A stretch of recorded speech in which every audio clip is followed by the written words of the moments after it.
Perfeição não existe. E eu acho que o grande desafio do toque e das personalidades que têm essa tendência ao perfeccionismo é sacar que isso é um peso insuportável de levar. A perfeição não nos cabe.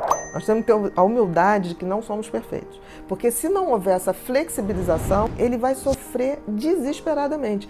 É tanto sofrimento. Eu costumo lembrar uma passagem que me chocou muito em relação ao Michael Jackson. Michael Jackson tinha todo aquele perfil perfeccionista, um gênio, né, na música, na dança.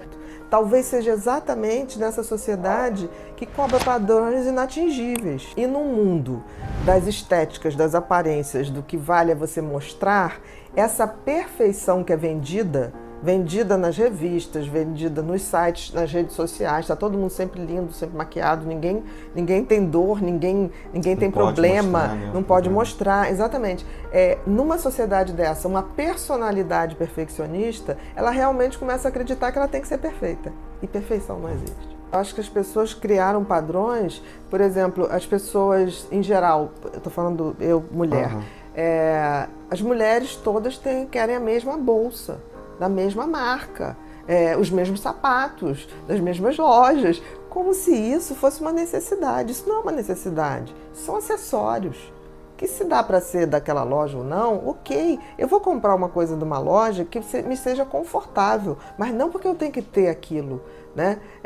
Como se fosse uma obrigação. Essa padronização que a gente tem hoje na sociedade dos bem-sucedidos, quer dizer, o cara tem que ter um carro tal, tem que ter não sei o quê, tem que ter a caneta tal, tem que ter a bolsa tal, tem que ter a mala tal. Isso vai ficando obsessivo, vai criando um padrão inatingível. E aí cria o outro lado, que são os losers, né? Os perdedores, os que não estão nesse patamar. Então acho que tem um momento aí que a gente vai ter que rever isso, porque para quem é perfeccionista, está se criando padrões inatingíveis e essas pessoas estão entrando numa onda de muito sofrimento.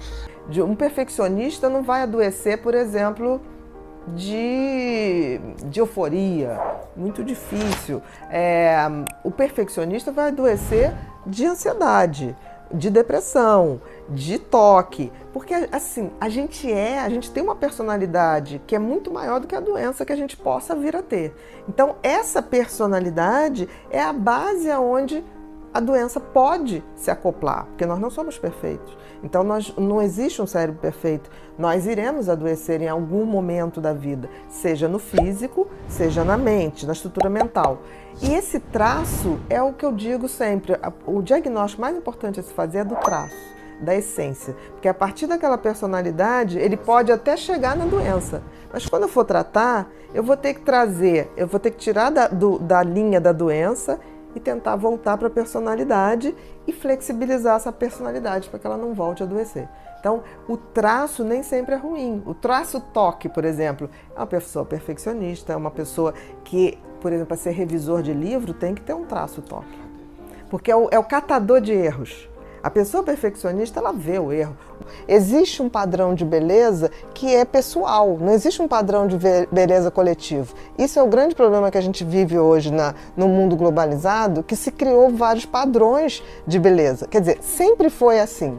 Aquele padrão europeu, né, sempre ditando a moda e a beleza na América Latina. Isso tem um perfil muito mais naquelas personalidades que a gente chama mais perfeccionistas, pessoas que são muito intolerantes a críticas, muito intolerantes a erros, como se ela realmente pudesse ser perfeita, buscar uma perfeição que não existe, né? A condição humana é da imperfeição. Então, cabe a gente também começar a lidar com isso, com a verdade. Eu acho assim que a verdade, as pessoas associam a verdade como se fosse uma mentira não, algo agressivo. A verdade não é agressiva, a verdade sempre conforta. A questão é que a gente vive numa sociedade de mentira, né? O marketing mente o tempo todo e a gente começou a acreditar que isso tudo é verdade, não é. Então, assim, é através da verdade e desse conforto da gente ser quem a gente é. A gente já é, todos nós somos pessoas inteiras, temos belezas inteiras e que a gente pode dar pequenos detalhes, aperfeiçoamentos, mas não transformar em outras pessoas. Antes de qualquer coisa, a gente tem que entender o seguinte, que o ser humano, não existe um ser humano perfeito. que significa isso? Não existe um cérebro perfeito, não existe ser humano que não tem nenhum tipo de disfuncionalidade, que ele não tem nenhum tipo de limitação. Então, assim, não existe esse cérebro que é bom em tudo, seja na parte social, seja na parte matemática, seja na parte artística. A gente tende a ter disfuncionalidades e a gente tende a ter coisas muito boas. Então, todos nós vamos ter que passar o resto da nossa vida fazendo o melhor tratamento de todos, que é o quê? Sermos uma pessoa melhor. Cada dia mais. Cada dia mais e de forma paulatina, observando. Então, para desmistificar essa coisa, porque se a gente é ser humano, a gente está o tempo todo se tratando no sentido de superação, no sentido de sermos melhores, melhores em valores, virtudes e sabedoria. É essa a nossa caminhada.